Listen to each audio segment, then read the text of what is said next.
जब मैं मुनि बन करके इस मार्ग पर आया तो हमारे पास एक मुनि श्री सयान सागर जी महाराज थे। उन्होंने हमको याद करने की कुछ टेक्निक्स दी। उन्होंने बताया कि एक छोटा सा बल्ब ऐसा होल्डर लगा रहता था नीचे, मैं 6 फुट का था, 6 फुट 7 इंच पर एक होल्डर लगा दिया जाता था। उसमें एक नाइट लैंप जलता रहता था 24 आवर्स।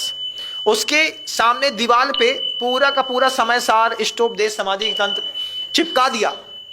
चिपकाने के बाद अब कंडीशन स्टार्ट, आपको खड़े होकर के समाइक करनी है। खड़े होकर समाइक करनी है तो समाइक करते थे तो नींद आती थी। अब क्या करना है, 5 बार जितना चार्ट में लिखा है सब पढ़ना है। जब 5 बार चार्ट में लिखा हुआ पढ़ना है, 5 बार पढ़ने में 1.5 घंटा लगता था। अब पूरी समय सार की 439 गाथाएं, फिर समाधि तंत्र, फिर रत्कण सावकाचार, फिर इष्टोपदेश, उसके बाद पंचास्तिकाएं, उसके बाद समय सार की कुछ गाथाएं विशेष हैं वो, उसके बाद प्रवचन सार, सिलेबस शेष थे। ये कंप्लीट हो जाए तो ये कंप्लीट हो जाए तो ये। अब मैंने इतनी बार पाठ किया उसका कि पाठ करते करते करते करते करते हर चीज दिमाग में बैठ गई। आज आप दुनिया की कोई भी गाथा पूछेंगे आगम ग्रंथों की, लिखी है तो मुझे याद है, इतना मुझे कॉन्फिडेंस है, हर चीज याद है।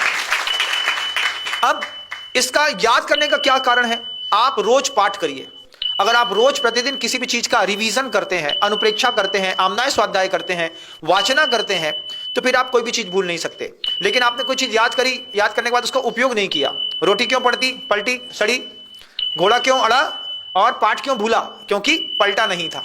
रोटी को तवे में पलटेंगे नहीं तो वो जल जाएगी, पाठ को पलटेंगे नहीं तो वो भूल जाएगा, और घोड़ा को भी लगाम से पलटेंगे नहीं तो घोड़ा भी अड़ करके कहीं ना कहीं गिरा देगा। इसलिए पाठ हमेशा करते रहें, आपको सब याद होता रहे।